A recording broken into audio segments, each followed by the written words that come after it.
Hello बच्चों, नमस्कार। Good morning. क्या हाल चाल हैं सभी के? उम्मीद करता हूँ बहुत अच्छे होंगे। तो भाई हम लोगों की क्लास चल रही है रेशियो एंड प्रोपोर्शन। और जो हमारा रेशियो वाला पार्ट है, अनुपात वाला पार्ट है, वो लगभग खत्म ही है। थोड़ा सा बचा हुआ है, बस दो चार पांच क्वेश्चन बचे हुए हैं। उनको कंप्लीट करने के बाद फिर हम लोग अपना समानुपात यानी कि प्रोपोर्शन जो वाला पार्ट है उसको शुरू करते हैं। तो उम्मीद करता हूँ आप सभी लोग बहुत अच्छी पढ़ाई कर रहे होंगे और भटके ना हो। बस देखो, हम लोग किसी भी काम की शुरुआत तो बहुत ज़्यादा जुनून से और बहुत अच्छे से करते हैं, लेकिन मैटर करता है कि हम उस वादे पर जो हमने शुरू में किया है उस पर कितने समय के लिए टिकते हैं। देखो, competition exam is nothing but आपका पेशेंस। कंपटीशन एग्जाम जो है वो आपका पेशेंस चेक करता है। आपका पेशेंस अगर एक अल्टीमेट लेवल का है तो मतलब आप कंपटीशन में अपनी सीट पक्की करने के लिए एक प्रबल दावेदार हो। पेशेंस नहीं है, कुछ दिन रुके भाग गए, तो फिर वो लोग कंपटीशन में काउंट होते ही नहीं है। वो लोग क्या होते हैं? वो लोग देश की अर्थव्यवस्था को बढ़ाते हैं। कैसे भाई? आप खुद सोचो। सीट है आपकी, मान लो एग्जाम्पल ले रहा हूं, सीट है आपकी 20,000 और फॉर्म भरे गए हैं कितने? 40 लाख फॉर्म। तो 20,000 बच्चों में से सीरियस बच्चे कितने होंगे? 5 लाख, 6 लाख। 20,000 सीट के लिए 7 लाख, 10 लाख बच्चे सीरियस होंगे। 30 लाख बच्चे तो ऐसे होंगे ना जिन्होंने पैसे दिए 100 रुपए, 200 रुपए अपने फॉर्म के लिए, और इनटू मल्टीप्लाई कर दो आप 20 लाख से, तो देश की अर्थव्यवस्था ही तो बढ़ रही है ये। तो चलिए करते हैं शुरू। अ, एक सवाल, सिक्के वाला पार्ट हमारा चल रहा था। इसको थोड़ा सा आगे बढ़ाने से पहले एक चीज, कल हम हमारी जो क्लास है थोड़ी सी टेक्निकल इशू की वजह से 5 मिनट पहले रुक गई थी। बस खत्म होने से 50, 25, 10, 3, 5, 4।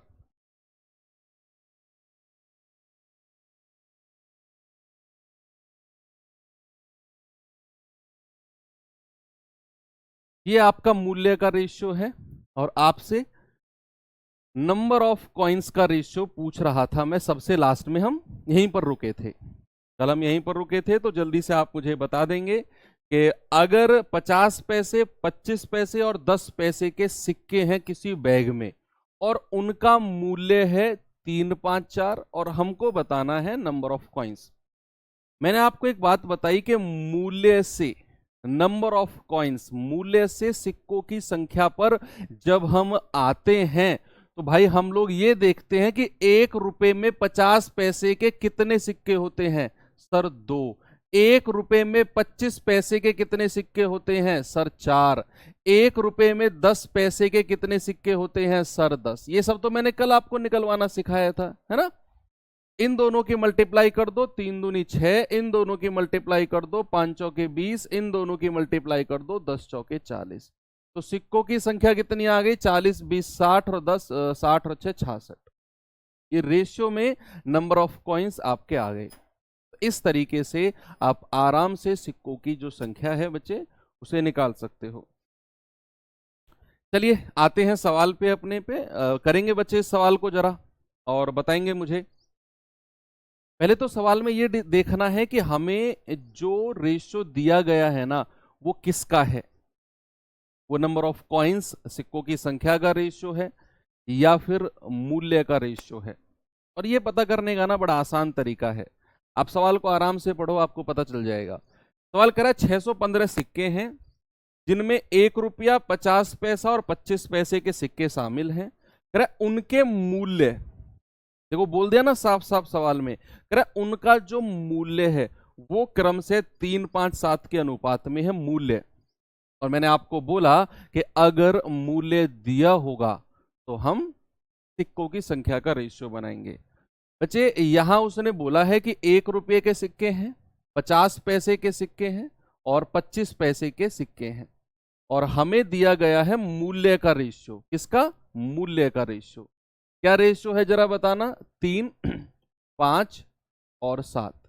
अगर मूल्य का रेशियो दिया होगा तो हम नंबर ऑफ कॉइन्स यानी कि सिक्कों की संख्या का रेशियो निकालते हैं। और उसके लिए मैंने आपको एक बड़ी ही सिंपल सी बात बता दी कि 1 रुपए में ₹1 का एक ही सिक्का होता है, ₹1 में 50 पैसे के 2 सिक्के, ₹1 में 25 पैसे के 4 सिक्के। बता दिया ये तो मैंने, है ना? ओके। अब आपने क्या करना है, इनकी मल्टीप्लाई कर देनी है। 3 एकम 3, 5 दूनी 10 और 7 चौके 28। हाँ जी, बिल्कुल सही बात है बच्चे। आज आप सभी लोगों के जो प्यारे फाउंडर, प्यारे सर, रोजगार विद अंकित चैनल के फाउंडर अंकित भाटी जी, अंकित भाटी सर का आज जन्मदिन है। तो इस उपलक्ष्य में आज जितने भी कोर्सेज हैं वो सभी 50% ऑफ पर चल रहे हैं, चाहे कोई फाउंडेशन बैच हो चाहे कोई कंबाइंड बैच हो। जितना उसका प्राइस है उसका 50% पर आज के लिए है। अंकित सर के बर्थडे पर ये सभी लोगों ने मिलके डिसाइड किया कि यार आज के दिन हम लोग ऐसा करते हैं, उसमें बच्चों का भी फायदा हो जाएगा और एक ऑफर बच्चों को मिल जाएगा। ठीक है, बस अब ठीक है, अब सवाल पे आ जाओ। 4 सत्ते 28, नंबर ऑफ कॉइन्स मिल गए। 28 और 10 38, 38 और 3 41, 41 सिक्के हैं और सवाल कह रहा है कि 615 सिक्के हैं। तो 41 यूनिट का मान कितना है? 615। 1 यूनिट का मान कितना है? 615 बटे 41। 41 एकम 41, 41 पंजे 205, यानी कि ये पूरा 15 बार कटा, पूरा 15 बार कटा। अब आपसे कह रहा है 50 पैसे के सिक्के। भाई सिक्कों की संख्या तो ये रही और 50 पैसे के सिक्के कितने हैं? 10। तो 50 पैसे के सिक्के कितने हो गए? 10 गुणा 15, यानी कि 150। ऑप्शन नंबर बी आपका सही है। ओके, कोई दिक्कत नहीं है, आगे बढ़े।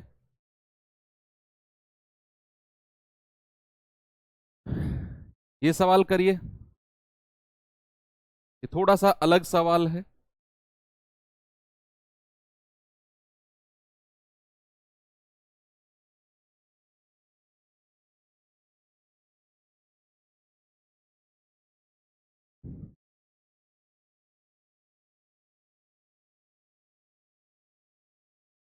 चलो देखिए, उसने कहा सचिन अपना गुल्लक खोलता है और उसे ₹1, ₹2 और ₹5, ₹10 के मूल्य वर्ग के सिक्के, मूल्य वर्ग के जो सिक्के हैं ना वो 10, 5, 2, 1 के अनुपात में मिले। कह रहा यदि कुल 72 सिक्के हैं तो सिक्कों के रूप में गुल्लक में राशि ज्ञात करो। बच्चे इस सवाल में आपको जो रेशियो दिया हुआ है ना वो 10, 5, 2, 1 सिक्कों की संख्या का दिया हुआ है। और हां, आपको यहां मूल्य का रेशियो बदलने की जरूरत नहीं है। हम सिक्कों की संख्या को मूल्य का रेशियो कब बदलते हैं? जब हमें टोटल मूल्य दिया हो कि इतने रुपए हैं, 600 रुपए हैं, 800 रुपए हैं, 720 रुपए हैं टोटल। लेकिन यहां ऐसा नहीं है, ये सवाल अलग है बच्चे। सामने देखो, उसने कहा कि ₹1, ₹2, ₹5 और ₹10 के सिक्के हैं उसके गुल्लक में और उन सिक्कों का अनुपात है ये, और आपको टोटल सिक्के भी दे दिए कि टोटल 72 सिक्के हैं। यहां आपको मूल्य नहीं दिया हुआ कि मूल्य 700 रुपए बन रहा है या 1000 रुपए बन रहा है। यहां आपको सिक्कों की संख्या का रेशियो दिया है और टोटल सिक्के दे दिए। तो फिर तो सवाल में कुछ है ही नहीं। कैसे? जरा देखिए भाई, ₹1 का सिक्का, ₹2 का सिक्का, ₹5 का सिक्का और ₹10 का सिक्का, यही है ना? और इनकी संख्या का रेशियो क्या है? नंबर का रेशियो क्या है? वो है 10, 5, 2 और 1। अभी तक हम क्या करते थे कि हम इस संख्या को मूल्य में चेंज करते थे, लेकिन बच्चे यहां हमें जरूरत नहीं है संख्या को मूल्य में चेंज करने की। रीजन मैंने आपको बताया कि मूल्य में हम तब चेंज करते हैं जब सवाल में हमें मूल्य दिया हो कि इतने रुपए हैं जिनमें सिक्कों का अनुपात ये है, तो फिर हम सिक्कों की संख्या को मूल्य में बदल के जो सवाल में मूल्य दिया होता है उसके बराबर करते हैं। लेकिन यहां उसने सिक्कों की संख्या का रेशियो दे दिया और हमें टोटल सिक्के दे दिए। तो हम तो ओरिजिनली निकाल सकते हैं ना कि टोटल सिक्के हैं कितने। हम क्या ये कह सकते हैं कि 10 और 5 15, 15 और 2 17, 17 और 1 18, 18 सिक्कों का जो मान है वो 72 सिक्कों के बराबर होगा। 1 यूनिट का मान कितना होगा? 72/18, यानी कि 1 यूनिट का मान है बच्चे 4 सिक्के। 1 यूनिट की वैल्यू कितनी आ गई? 4 सिक्के।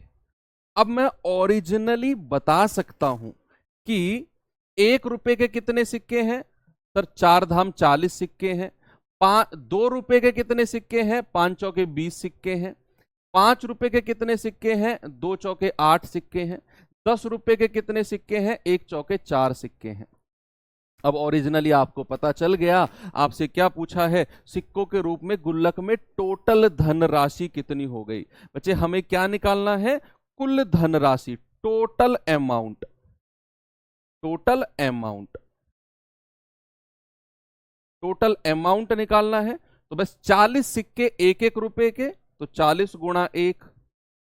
20 सिक्के 2-2 रुपए के, तो टोटल अमाउंट कितना हो गया? 20 गुणा 2। 8 सिक्के 5-5 रुपए के, 8 गुणा 5। और 4 सिक्के 10-10 रुपए के, तो 4 गुणा 10। बस हो गया सवाल। तो 40 + 40 + 40 + 40 कितना बन गया? 160।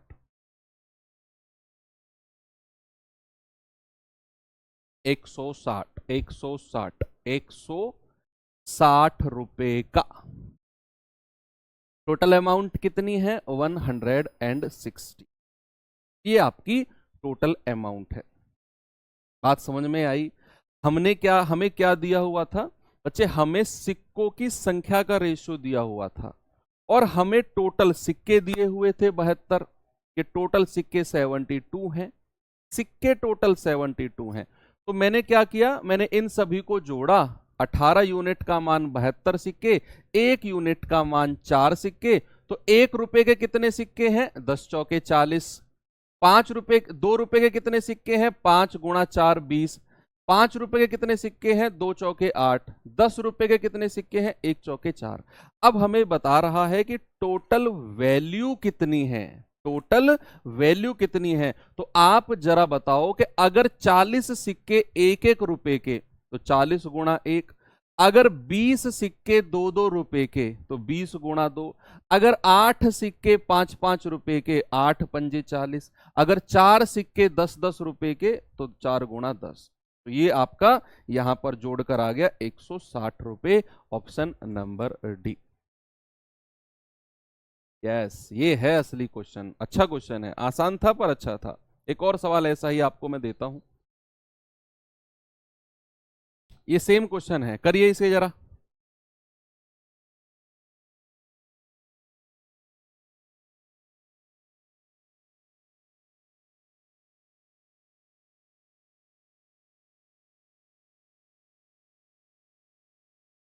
करिए। सवाल है, एक बैग में 5 रुपए 10 रुपए 20 रुपए के सिक्के हैं। किसी बैग में, बैग में सिक्कों की कुल संख्या 240 है। ओके, यदि 5 रुपए 10 रुपए और 20 रुपए के सिक्कों की संख्या का अनुपात दे दिया। सिक्कों की संख्या का अनुपात आपको दिया हुआ है, नंबर ऑफ कॉइन्स का रेशियो आपको दिया हुआ है, और आपको कुल सिक्के दे रखे हैं 240। तो आपको मूल्य में बदलने की जरूरत है ही नहीं। आपको सिक्कों की संख्या जब सवाल में दी होती है, उसे हम मूल्य के अनुपात में चेंज करते हैं। कब? कब? जब हमें सवाल में मूल्य दिया होता है, भाई इतना मूल्य टोटल है, तब हम सिक्कों की संख्या को मूल्य में बदलते हैं। अब यहां पर हमें उसने बोला है कि 5 रुपए 10 रुपए और 20 रुपए, है ना भैया। और यहां नंबर ऑफ कॉइन्स यानी कि सिक्कों की संख्या क्या दे रखी है? नंबर ऑफ कॉइन्स हमको दे रखे हैं 2, 3 और 5। हमें यहां मूल्य में बदलने की जरूरत है ही नहीं। मूल्य में हम कब बदलते हैं? जब हमें सवाल में मूल्य दिया होता है कि सिक्कों की संख्या ये है और टोटल मूल्य ये है। मैं कई कई बार ये बात बोल रहा हूं ताकि आपके दिमाग में सेट हो जाए। यहां सिक्कों की संख्या का अनुपात दिया हुआ और कुल सिक्के दिए हुए हैं, तो मैं ये कह सकता हूं 5 3 8 और 2 10, यानी कि 10 यूनिट का मान कितना आ गया? 240। एक यूनिट का मान कितना होगा 240/10 यानी कि 24। एक यूनिट का मान कितना है 24। अगर एक यूनिट का मान 24 है तो दो का मान कितना होगा 24 दूनी 48। तीन का मान कितना होगा 24 तिया 72। पांच का मान कितना होगा 24 पंजे 120। बात समझ में आ गई? यानी कि आपको ये पता चल गया कि 5 रुपए के तो 48 सिक्के हैं, 10 रुपए के 72 सिक्के हैं और 20 रुपए के 120 सिक्के हैं। अगर हमें टोटल अमाउंट पता करना है, टोटल अमाउंट कुल धनराशि, वही पूछा है ना हमसे, टोटल अमाउंट कुल कितनी धनराशि है। आप मुझे बताओ अगर 5 रुपए के 48 सिक्के हैं तो टोटल धनराशि कितनी हो गई 5 गुणा 48। भाई 10 रुपए के अगर 72 सिक्के हैं तो 10 गुणा 72। अगर 20 रुपए के 120 सिक्के हैं तो 20 गुणा 120। तो ये हो जाएगा 5 अट्ठू 40, 4 5 चौक 20, 4 24, 240, 720, 2400। 24 और 7 कितना होता है 31 और 2 33, 33 4 2 6, यानी कि ये हो गया आपका 3360। ऑप्शन नंबर डी हमारा सही जवाब है 3360। ओके, कोई दिक्कत नहीं है आपको इसमें भी। हो गया बच्चे ये भी। जरा ये सवाल करना, ये अब वही आ गया थोड़ा सा चेंज होकर।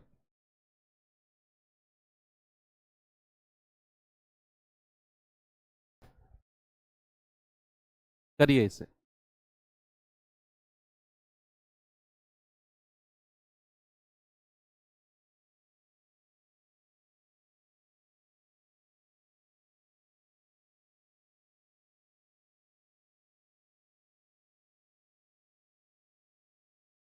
सवाल कह रहा है कि राजू के पास सिक्कों के रूप में 210 रुपए हैं।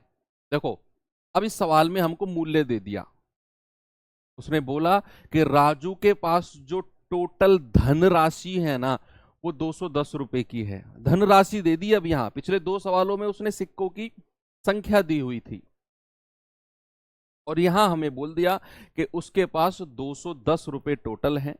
अब कह रहा है सिक्कों का 20% तो 5 रुपए के हैं, 25% 10 रुपए के सिक्के हैं और 15% 2 रुपए के सिक्के हैं और जो शेष बच गए हैं वो 1 रुपए के सिक्के हैं। तो कह रहा है कि बताओ 1 रुपए के सिक्कों की संख्या क्या होगी। सवाल हो सकता है कि थोड़ा सा आपको अजीब लगे। आप परसेंटेज चैप्टर पढ़ के आ चुके हैं। अगर मैं आपसे ये कहूं कि टोटल परसेंट यानी कि कुल प्रतिशत कितना होता है, आप कहेंगे सर कुल प्रतिशत जो होता है ना वो 100% होता है। कुल प्रतिशत, कुल परसेंटेज की अगर मैं बात करूं तो कुल परसेंटेज होता है 100%, सभी जानते हैं। अब कह रहा है कि उसके पास जो सिक्के हैं ना वो 5 रुपए, 10 रुपए, 2 रुपए और 1 रुपए के सिक्के हैं। यानी कि 5 रुपए, 10 रुपए, 2 रुपए और 1 रुपए के सिक्के हैं, ऐसा सवाल ने बोला। अब सवाल कह रहा है कि टोटल जो परसेंटेज है वो तो 100% है, वो तो 100% है।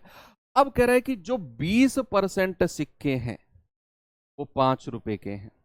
मैं नंबर ऑफ कॉइन्स का रेशियो बनाने वाला हूं। अब हमें दिया नहीं है नंबर ऑफ कॉइन्स का रेशियो, बच्चे हमें बनाना पड़ेगा। हमें सिक्कों की संख्या का अनुपात बनाना पड़ेगा।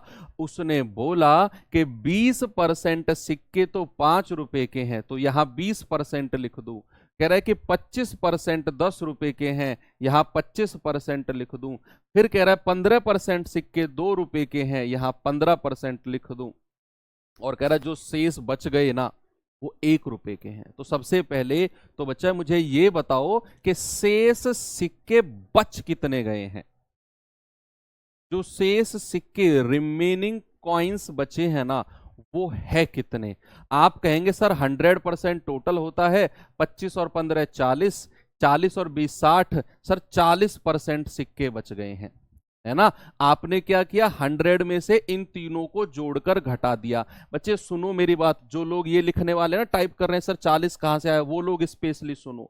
40 आया कहां से, आपने इन तीनों को जोड़ा, इन तीनों को जोड़कर आया 60, आपने 100 में से 60 घटा दिया, आपको मिला 40% सिक्के। क्योंकि उसने बोला था कि जो शेष है ना वो 1 रुपए के सिक्के हैं, तो शेष कितना बचा है, 40%। तो आप इनका रेशियो बना लो, 5 चौके 20, 5 पूरे 25, 5 तिया 15, 5 अट्ठू 40। बस हो गया सवाल। अब हमें नंबर ऑफ कॉइन्स का रेशियो दिया हुआ है, तो हम मूल्य का रेशियो बदलेंगे।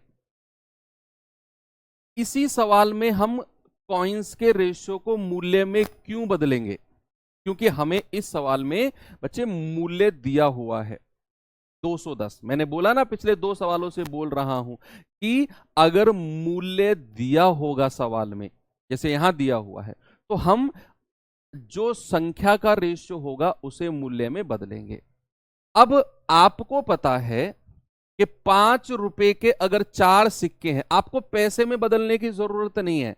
मैंने आपको बोला ना कि अगर सभी सिक्के रुपए में हो, 5 रुपए, 10 रुपए, 2 रुपए, 1 रुपए, सभी रुपए में है, सभी रुपए में है ना, तो आपको ये पैसों में बदलकर गुणा करने की जरूरत नहीं है, आपको सीधा सीधा गुणा करना है। 5-5 रुपए के 4 सिक्के, मूल्य बन गया 20। 10-10 रुपए के 5 सिक्के, मूल्य बन गया 50। 10 पंजे 50। 2-2 रुपए के 3 सिक्के, 2 तिया 6। 1-1 रुपए के 8 सिक्के, मूल्य बन गया 8। आप सभी को जोड़ेंगे, 50 20 70, 8 78, 78 और 6 84। तो 84 यूनिट का मान कितना है, 210। 1 यूनिट का मान कितना होगा, 210 बटे 84। 21 धाम 210, 21 चौके 84, 2 दूनी 4, 2 पंजे 10। तो 1 यूनिट का मान आ गया 5/2। अब कह रहा है 1 रुपए के सिक्कों की संख्या, तो नंबर ऑफ कॉइन्स का रेशियो तो ये रहा 8।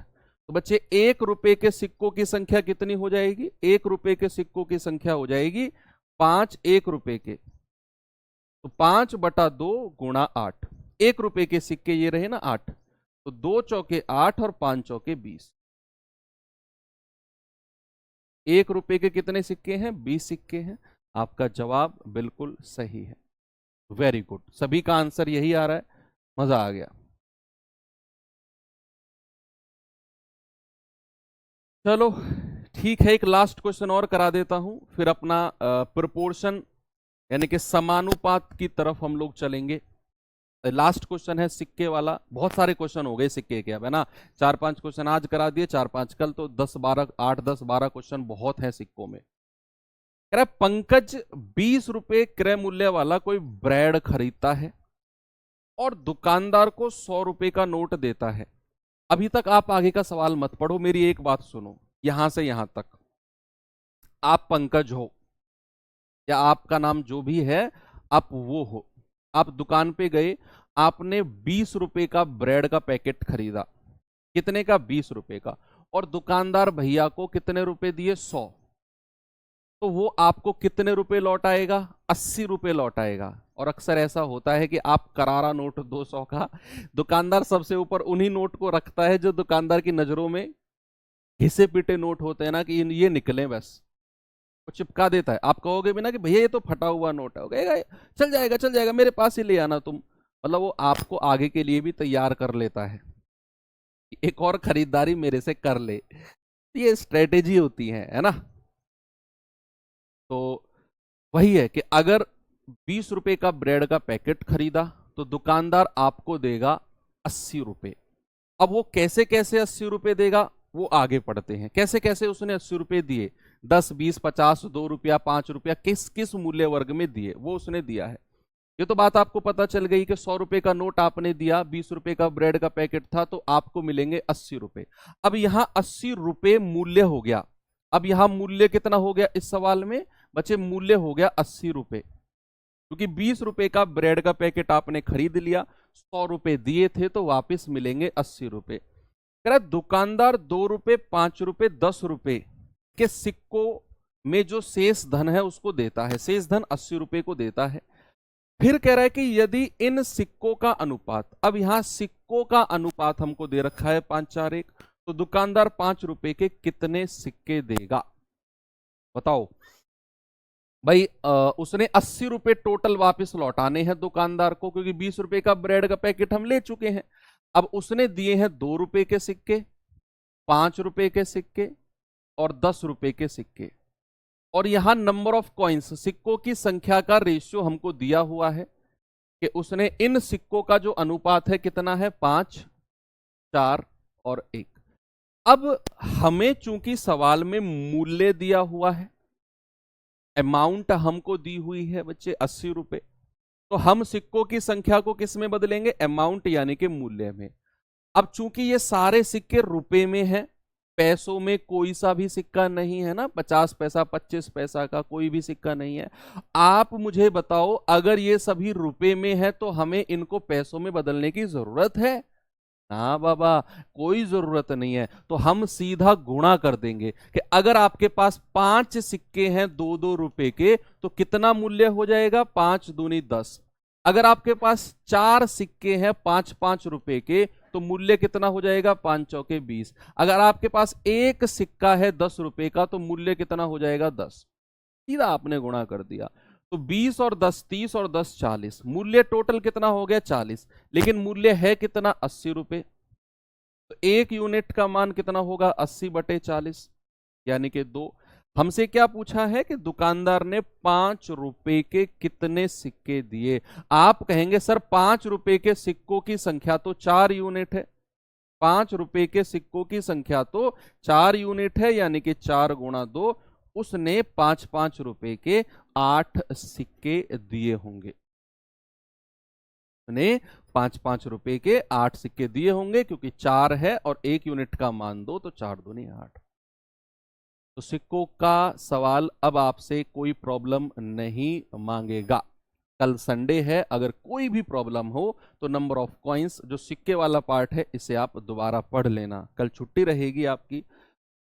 बच्चे आते हैं अपने प्रोपोर्शन टाइप पे, समानुपात।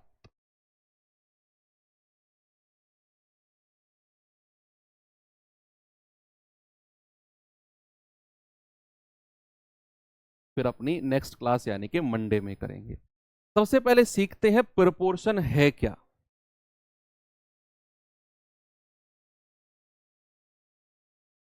अच्छा मुझे एक बात बताओ, जब मैंने रेशियो शुरू किया था, तो मैंने रेशियो की डेफिनेशन आपको क्या बताई थी? मैंने डेफिनेशन क्या बताई थी? मैंने बताई थी कि द रिलेशन बिटवीन 2, 3 और मोर नंबर्स, है ना, रिलेशन संबंध, किसी 2 नंबर में, 3 नंबर में, 4 नंबर। अगर मैं बात करूं बच्चे प्रोपोर्शन की, यानी कि समानुपात की, समानुपात बच्चे नाम से ही क्लियर है। अगर मैं इसका संधि विच्छेद करता हूं, तो आप सभी लोग हिंदी पढ़ते हैं, तो समानुपात का संधि विच्छेद क्या होगा, समान और अनुपात, समान प्लस अनुपात होगा कि नहीं भाई? समानुपात का संधि विच्छेद क्या होता है, समान प्लस अनुपात। समान को इंग्लिश में क्या कहते हैं, इक्वल, इक्वल। और अनुपात को क्या कहते हैं, रेशियो। बात समझ गए? क्या मुझे और समझाने की जरूरत है? मैंने जस्ट इसका संधि विच्छेद किया समानुपात का, समान प्लस अनुपात। समान को बोलते हैं इक्वल, अनुपात को बोलते हैं रेशियो। तो जब आपके रेशियो इक्वल हो जाएं, तो उनको हम क्या बोलेंगे, समानुपात बोलेंगे। जब भी रेशियो इक्वल हो जाए उनको क्या बोलेंगे, समानुपात। या फिर अगर हमको सवाल में ये दिया है कि 2 अनुपात समान है, सॉरी 2 रेशियो जो है ना वो समानुपातिक है, 2 रेशियो समानुपातिक है, इसका क्या मतलब है? वो रेशियो क्या है? अगर मैं ये कहूं कि 2 रेशियो समानुपातिक है,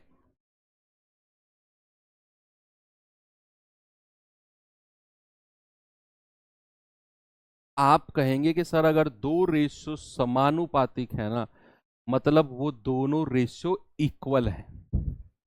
वो दोनों रेशियो क्या है? वो दोनों रेशियो इक्वल हैं।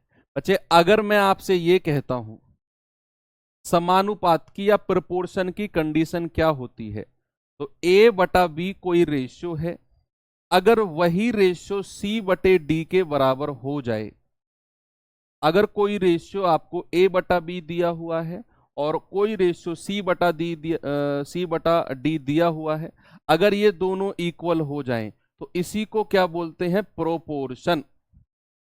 क्या बोलते हैं बच्चे? इसी को प्रोपोर्शन बोलते हैं, यानी कि समानुपात बोलते हैं। यस। अब एक एग्जांपल अगर मैं आपको दूं, मैंने यहां पे कहा 8/12,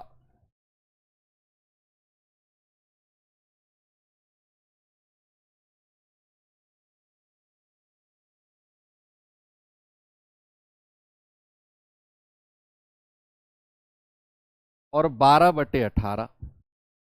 अब अगर मैं आपसे पूछूं क्या ये समानुपातिक है, यस और नो में जवाब देना।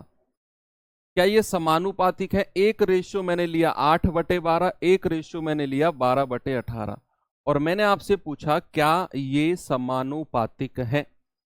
आप कहेंगे सर चेक करना पड़ेगा, दिखने से तो नहीं लग रही है। सर इनको ना बेसिक रेशियो में बदलते हैं। 4 दूनी 8 और 4 तिया 12, 6 दूनी 12 और 6 तिया 18। अरे सर ये भी 2/3 रेशियो है, ये भी 2/3 है, सर ये तो इक्वल हो गए। इसका मतलब है अगर ये इक्वल हो गए तो भाई साहब ये क्या हो गए? ये समानुपातिक हो गए, ये प्रोपोर्शन में हो गए रेशियो, क्योंकि दोनों रेशियो इक्वल हैं, समान अनुपात। बात क्लियर हुई? तो ठीक है, ये तो एक एग्जांपल दिया था। अब प्रोपोर्शन का एक ना फॉर्मेट होता है, फॉर्मेट ऑफ प्रोपोर्शन मैं आपको बताता हूं। इस तरीके से लिखा जाता है ए अनुपात बी, मैंने लिखा ए अनुपात बी, और अगर मैं ये 4 बिंदी यहां पर लगा दूं ना, 1 2 3 4, इस 4 बिंदी का मतलब ही समानुपात होता है। एक अनुपात ये, 4 बिंदी लगाई मतलब समानुपात, और सी अनुपात डी। अगर ये कहीं भी आपको लिखा दिखे, कहीं भी ये आपको लिखा दिखे, तो समझ जाना कि जो ए और बी का रेशियो है ना, वो बराबर है सी और डी के, क्योंकि इस साइन का मतलब ही बराबर होता है। इस साइन का मतलब ही क्या होता है? इक्वल होता है ना। तो आप ये कह सकते हो कि इसका मतलब है ए बटा बी बराबर सी बटा डी। और यहां से क्या मैं क्रॉस मल्टीप्लाई कर सकता हूं? अगर मैं आगे भी फर्दर जाना चाहूं क्रॉस मल्टीप्लाई, तो क्या मैं ये कह सकता हूं ए गुणा डी बराबर बी गुणा सी? क्या मैं ऐसा बोल सकता हूं कि मैंने क्रॉस मल्टीप्लाई किया ए गुणा डी और बी गुणा सी? होगा ये। और ये ए गुणा डी आया कहां से है, जरा वो भी देख लो। अब आपको मैं फाइनल स्टेज की तरफ लेकर जा रहा हूं प्रोपोर्शन के, कि अगर मैं यहां पर लिखता हूं ए अनुपात बी समानुपात सी अनुपात डी, तो इसको लिखने का एक डायरेक्ट तरीका देखो। डायरेक्ट तरीका क्या होता है बच्चे? आप पहले की लास्ट में गुणा करो, पहले की गुणा लास्ट में करो, तो आप कहेंगे ए गुणा डी बराबर, आप दूसरे की गुणा तीसरे में कर दो, क्या कहेंगे? बी गुणा सी। और उसी को हमने यहां पर प्रूफ किया है, उसी को हमने यहां पर प्रूफ किया है कि ए गुणा डी बराबर बी गुणा सी, ऐसे क्रॉस मल्टीप्लाई करके। हम डायरेक्ट भी यहीं से कह सकते हैं कि पहले और लास्ट की मल्टीप्लाई बराबर दूसरे और तीसरे की मल्टीप्लाई। ये होता है असली कहानी। बस ये समझ जाना कि अगर कोई भी संख्याएं इस कंडीशन में लिखी हुई हैं, इस तरह लिखी हुई हैं, तो वो प्रोपोर्शन में है, वो समानुपातिक है। ओके। और उन समानुपातिक का पहला और लास्ट के की मल्टीप्लाई बराबर होगी दूसरे और तीसरे की मल्टीप्लाई के, ये बराबर होंगे, है ना? नहीं आप देख लो, कैसे भी चेक कर लो आप। कि आप पहले और लास्ट के की मल्टीप्लाई करोगे 2 तिया 6, दूसरे और तीसरे की मल्टीप्लाई करोगे 3 दूनी 6, दोनों बराबर हैं। सवाल दूं आपको, जरा ये सवाल बताना।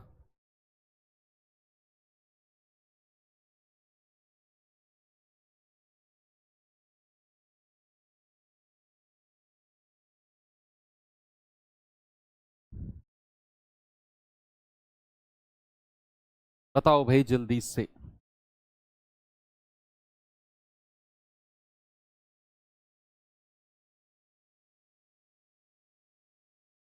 सवाल कह रहा है कि 5:A समानुपात 20:28। तो यहां समझ जाना कि सवाल अगर इस कंडीशन में लिखा है तो ये समानुपातिक है, यानी कि जो ये रेशियो है ना 5 और A का, ये बराबर होगा 20 और 28 के। ये कंपलसरी है। कंपलसरी का मतलब समझते हो हिंदी में कि इसको होना पड़ेगा। अगर ऐसे लिखा हुआ है तो ये सवाल तो पैदा होता ही नहीं है कि सर अगर नहीं हुआ तो, ये तो सवाल हटा ही दो।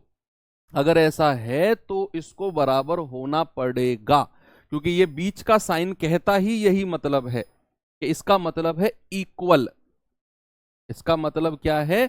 इसका मतलब है इक्वल। यानी कि अगर ये ऐसे लिखा हुआ है 5:A समानुपात 20:8, तो यहां 28, सॉरी, तो पहले और लास्ट के की गुणा यानी कि 5 गुणा 28 बराबर दूसरे और तीसरे की गुणा यानी कि 20 गुणा A।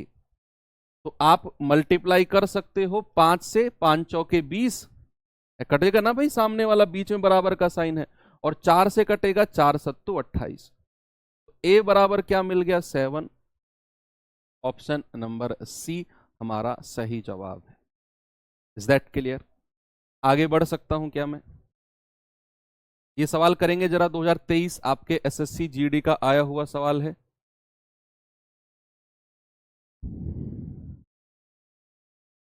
करिए। सवाल है 3:5 बराबर, देखो या तो ये बराबर का साइन होगा या फिर कुछ इस तरह लिखा होगा कि 3:5 समानुपात x:75। मैंने आपको बताया था ना कि इसका मतलब भी बराबर ही होता है। या तो ये लिख दे या बराबर लिख दे, दोनों का मतलब सेम है। दोनों का मतलब सेम है, आपको घबराने की जरूरत नहीं है। तो हम क्या करेंगे? पहले और लास्ट के की मल्टीप्लाई, दूसरे और तीसरे की मल्टीप्लाई, यानी कि 3 गुणा 75 बराबर 5 गुणा x। तो यहां से 5 से कटेगा 5 एकम 5, 5 पूरे 25 और 15 तिया 45। तो x बराबर क्या मिल गया? 45। ऑप्शन नंबर सी हमारा सही जवाब है। मुझे नहीं लगता कि 8-10 सेकंड से ज्यादा इस सवाल में लगेंगे, अगर ये सवाल ऐसा एग्जाम में आ जाए तो। आगे बढ़ू, ये सवाल करना जरा।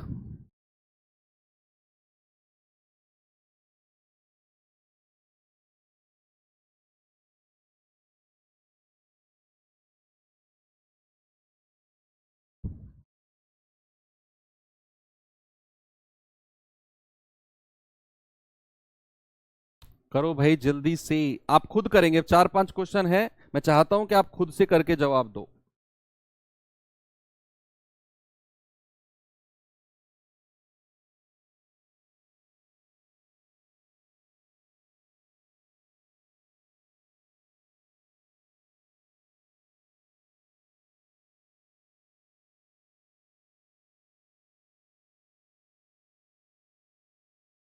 इसका जवाब बताओ भाई।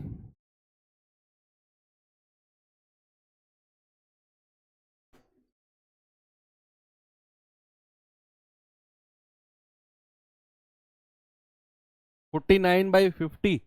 अच्छा, सभी का आ रहा है, चेक करें क्या?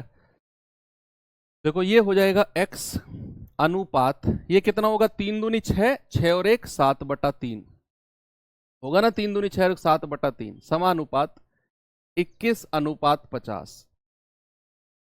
तो हम क्या करेंगे? पहले और लास्ट की मल्टीप्लाई, दूसरे और तीसरे की मल्टीप्लाई। तो x गुणा 50 बराबर 7/3 गुणा 21। तो 3 सत्ते 21, यानी कि x गुणा 50 बराबर 7 सत्तू 49।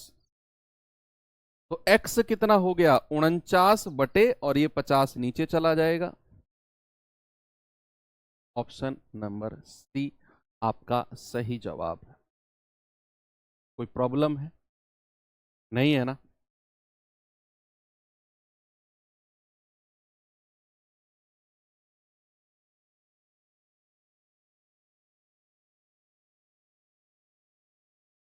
ये सवाल करिए।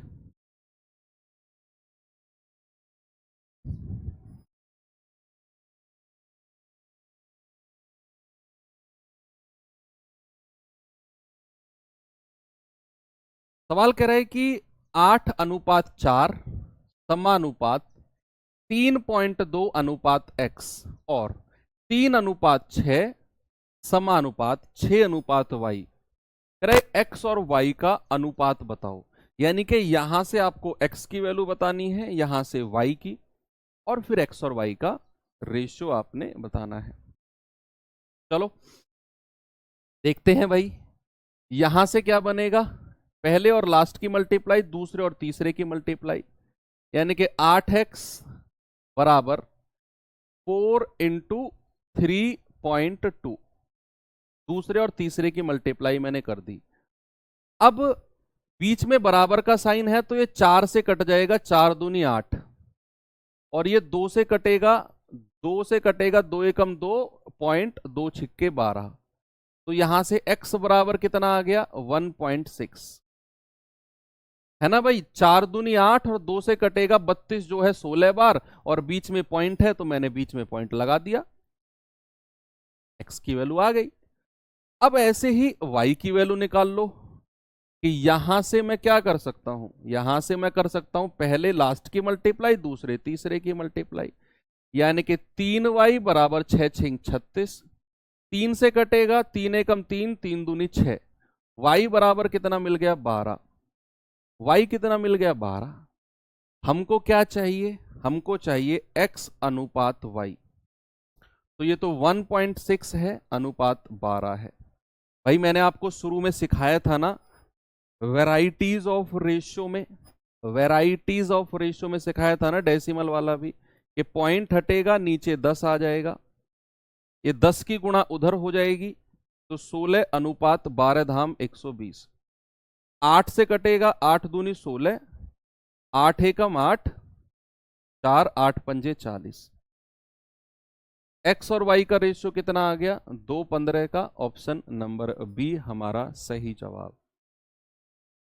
अच्छा क्वेश्चन था, ये बन सकता है आपके एग्जाम में।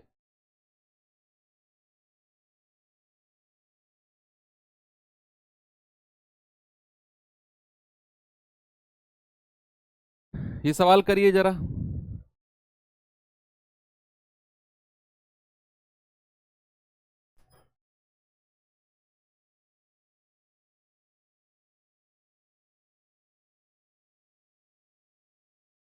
सवाल है, अगर किसी समानुपात में पहले दूसरे और चौथे, पहले दूसरे, करिए सवाल को, मैं आता हूं 1 मिनट में।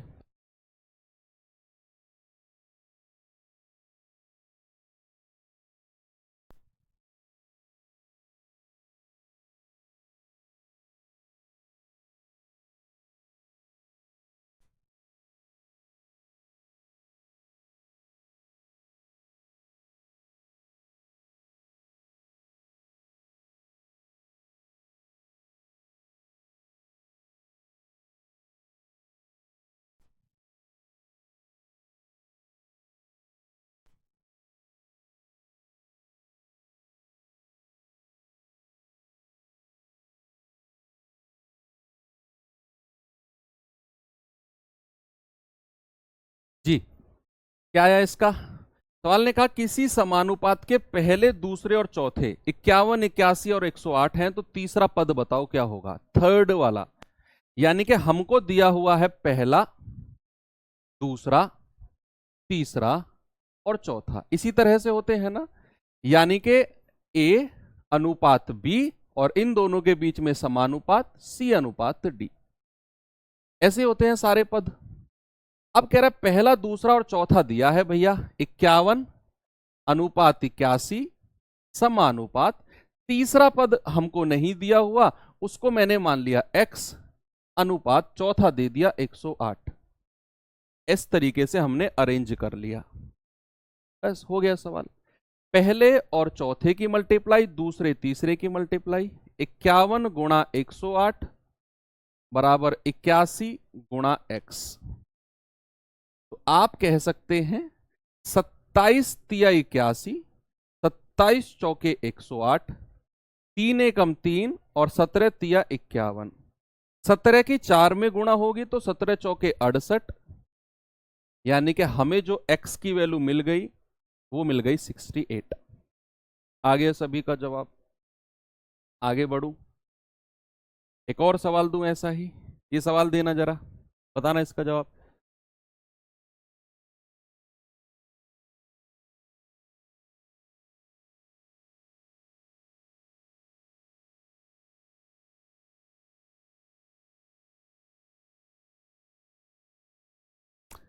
सवाल कह रहा है यदि √2 अनुपात 1 + √3 समानुपात √6 अनुपात x है, तो बताओ x की वैल्यू क्या होगी। थोड़ा सा यहां रूट का खेल है भाई। एक चीज आप सुनना कि अगर मैं √a गुणा √a करता हूं, यानी कि अंडर रूट के अंदर सेम संख्या है, बीच में गुणा का साइन है, तो बाहर निकल के आता है a। लेकिन अगर मैं ऐसे करता हूं √a गुणा √b, रूट के अंदर अलग अलग संख्या है तो ये आपस में गुणा हो जाती हैं, √ab। इस तरीके से आप कह सकते हो।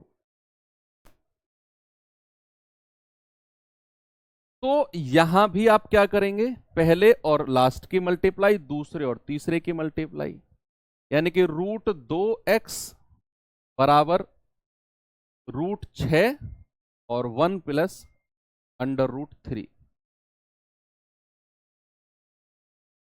अब यहां क्या है √2, यहां क्या है √3, ये पूरा इससे 3 बार कट जाएगा, पूरा 3 बार, 3 बार या √3 बार।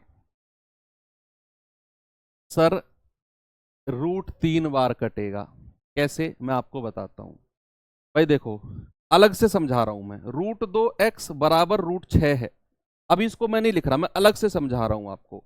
मैं x लिखता हूं √6/√2, तो ये दोनों संख्या रूट के अंदर आ जाएंगी, √6/2, दोनों संख्या रूट के अंदर आ जाएंगी ये। तो 2 तिया 6, यानी कि यहां से कितना हो जाएगा √3। अलग से समझाया मैंने।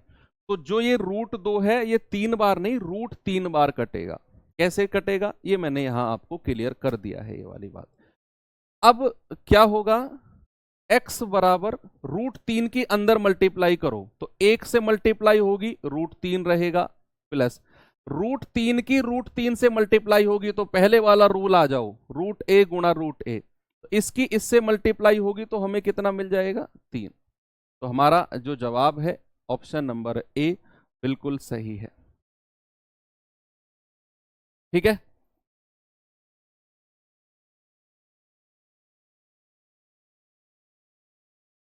ये सवाल देखिए।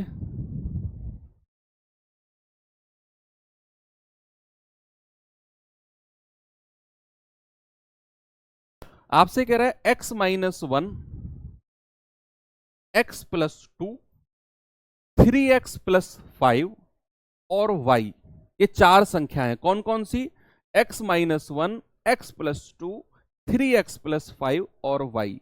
ये चारों संख्याएं क्या हैं, समानुपाती हैं। मैंने बोला आपसे कि अगर कोई 4 संख्या समानुपाती प्रोपोर्शन में है तो उनको लिखा कैसे जाएगा। कह रहा है यदि x बराबर 5 है तो y बराबर क्या होगा। तो सबसे पहले x बराबर 5 रख दो, तो 5 में से 1 गया 4, दूसरी संख्या क्या हो जाएगी 5 और 2 7, तीसरी संख्या क्या हो जाएगी 5 रखेंगे यहां, 5 तिया 15 और 5 20, और चौथी संख्या क्या है y। मैंने x की जगह 5 5 रख दिया तो 3 संख्या तो मुझे मिल गई। अब ये चारों संख्या हमारी समानुपातिक है, इस तरीके से लिखी जाएंगी। पहले लास्ट की गुणा, दूसरे तीसरे की गुणा, तो 4y बराबर 7 गुणा 20, तो 4 से कटेगा, 4 पंजे 20 और 7 पंजे 35। क्या मैं ये कह सकता हूं कि y बराबर जो होगा वो 35 होगा? सभी को समझ में आई बात? ओके। क्या मैं एक होमवर्क दे दूं आपको? ये सवाल खुद से ट्राई करेंगे आप ये, और इसको फिर हम मंडे से करेंगे। और मंडे में अभी इसमें 2-3 तरह के सवाल और बचे हुए हैं, है ना? तो मंडे को फिर इसी सेशन को हम आगे बढ़ाएंगे। आप इस सवाल में कोशिश करना क्या इसका जवाब है, टेलीग्राम ग्रुप पे मुझे देना। और हाँ बच्चे, संडे मॉक टेस्ट जो आपका एप्लीकेशन पर होता है उसे अटेम्प्ट कर लिया करो। ये मत सोचा करो कि मेरे कम नंबर आ गए तो मैं डीमोटिवेट हो जाऊंगा। भाई साहब, वहां एग्जाम में कम नंबर आने पर डीमोटिवेट होने से बढ़िया है कि यहां मॉक टेस्ट देकर डीमोटिवेट होकर ये सीखो कि हम मोटिवेट कैसे हों नेक्स्ट टाइम। तो ये मॉक टेस्ट संडे में डीमोटिवेट हो, मैं चाहता हूं कि आपके कम नंबर आए और आप डीमोटिवेशन का शिकार हो, फिर आप उससे उभर के आएंगे और फिर जो फाइनल टेस्ट होगा वहां आप उसके लिए तैयार हो गए। अक्सर लोग आंखें बंद कर लेते हैं कि यार कम नंबर आएंगे तो मैं ना डिमोटिवेट हो जाऊंगा, पढ़ नहीं पाऊंगा। अरे भाई, ये डिमोटिवेशन आप खत्म नहीं कर रहे हो ऐसा करके, आप छुपा रहे हो अपने डिमोटिवेशन को, और छुपी हुई चीज कभी ना कभी तो बाहर निकल के आती है। ये बात सत्य है। बाकी मिलते हैं नेक्स्ट सेशन में। थैंक यू, बाय बाय, जय हिंद।